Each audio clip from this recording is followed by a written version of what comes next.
Hi hello welcome to my channel. ఇప్పుడు చాలామంది రైతు రుణమాఫీ కోసం అయితే ఎదురు చూస్తూ ఉన్నారు. అలాగే రైతు భరోసా కోసం ఎదురు చూస్తూ ఉన్నారు. ఎక్కువ మంది రైతు రుణమాఫీ కోసం అయితే ఎదురు చూస్తూ ఉన్నారు.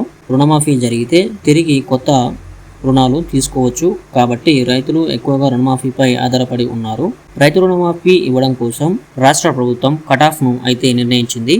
ఎన్నికల మేనిఫెస్టోలో ఇచ్చిన హామీ మేరకు రైతులకు ఒకేసారి 2 లక్షల రుణమాఫీ చేయాలని కాంగ్రెస్ ప్రభుత్వం అయితే తెలిపింది. సచివాలయంలో శుక్రవారం సీఎం అధ్యక్షతన మంత్రిమండలి సమావేశం జరిగింది. ఈ సందర్భంగా తీసుకున్న నిర్ణయాలను సీఎం రేవంత్ రెడ్డి మీడియాకు వెల్లడించారు. వరంగల్ రైతు డిక్లరేషన్లో ఇచ్చిన మాట ప్రకారం రైతు రుణమాఫీకై కేబినెట్లో చర్చించి నిర్ణయం తీసుకున్నామని చెప్పారు.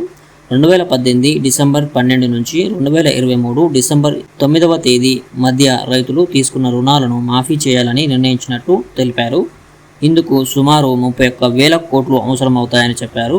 8 నెలల్లోనే రైతులకు ఇచ్చిన మాట నిలబెట్టుకున్నామని అన్నారు. దీనిపై త్వరలోనే జీవో జారీ చేస్తామని, నియమ నిబంధనలని పొందుపరుస్తామని తెలిపారు. రోడ్లు, కొండలు, గుట్టలకు, రియల్ ఎస్టేట్ భూములకు ధనికులకు రైతు భరోసా ఇస్తున్నారనే చర్చ జరుగుతోందని పేర్కొన్నారు. ఈ నేపథ్యంలో పారదర్శకంగా పెట్టుబడి సాయం అందించేందుకు మంత్రివర్గ ఉపసంఘాన్ని నియమిస్తున్నట్టు ప్రకటించారు. డిప్యూటీ సీఎం బట్టి విక్రమార్క అధ్యక్షతన మంత్రులు తుమ్మల నాగేశ్వరరావు, శ్రీధర్ బాబు, పొంగులేటి శ్రీనివాసరెడ్డి సభ్యులుగా ఉంటారని తెలిపారు. ఈ కమిటీ రైతు సంఘాలు, రాజకీయ పార్టీలు, ఇతర వర్గాలతో చర్చలు జరిపి జూలై 15లోగా ప్రభుత్వానికి నివేదిక అందిస్తుందని చెప్పారు.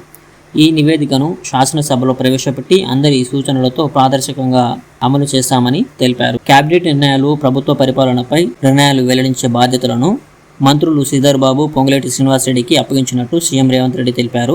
వారిద్దరూ ఇచ్చే సమాచారమే ప్రభుత్వ అధికారిక సమాచారమని స్పష్టం చేశారు.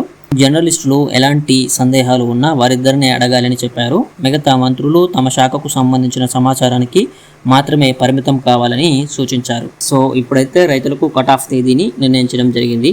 సో ఇది ఫ్రెండ్స్ ఈరోజు వీడియో. మీకు నచ్చితే లైక్ చేయండి, అలాగే మన ఛానల్కి సబ్స్క్రైబ్ అవ్వండి. Thank you friends.